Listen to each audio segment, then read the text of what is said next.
The voting begins amid COVID concerns, questions about the Postal Service's ability to handle the crush of ballots, and the fight over drop boxes. I'm Frank Wiley. And I'm Courtney Gooseman. So as you can imagine, the lines started forming this morning before the local boards of elections even opened their doors. In Cuyahoga County, the line stretched around the block.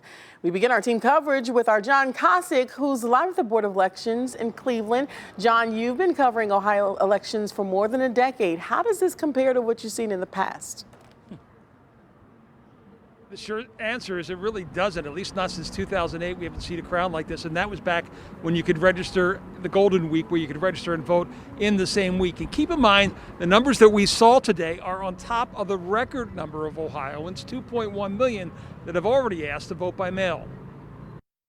No marching bands, celebrities, rallies, or vendors needed to generate a crowd on this first day of early voting. The election itself did that as folks started lining up more than 2 hours before the doors opened at the Cuyahoga County Board of Elections and across the state. They are used to seeing long lines like this in presidential years, but not on day one.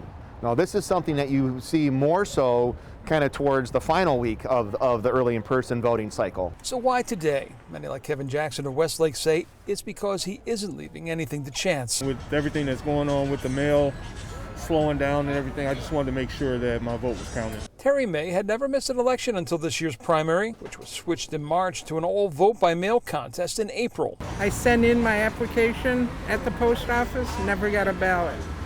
So I wasn't going to do that again. Ohio Secretary of State Frank LAROSE telling me that's why he hopes those who will vote by mail get their application in now. John, what this helps us do is flatten the curve, not the one related to the virus. That's important too, but we're talking about the absentee ballot request curve. We don't want everybody to request their absentee ballot at the end of the month. That would swamp the boards of elections. LaRose defended his decision not to expand the number of drop boxes in the state outside of the county boards of election. Cuyahoga County, though, will take advantage of one exception, allowing them to add an additional man location in the parking lot of Campus International School at 30th and Chester starting Tuesday, October 13th. For all hours that we're open for early in-person voting, we will have bipartisan teams in that parking lot to collect ballots.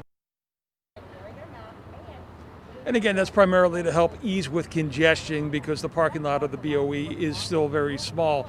Early voting continues tomorrow morning, 8 o'clock to 5 o'clock p.m. That's the way it's going to be Monday through Friday through October 16th, and then we'll see expanded hours after that. So, John, how do these numbers stack up to in years past?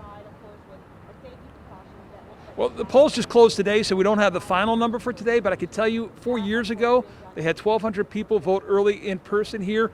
We hit that number around 2 o'clock this afternoon.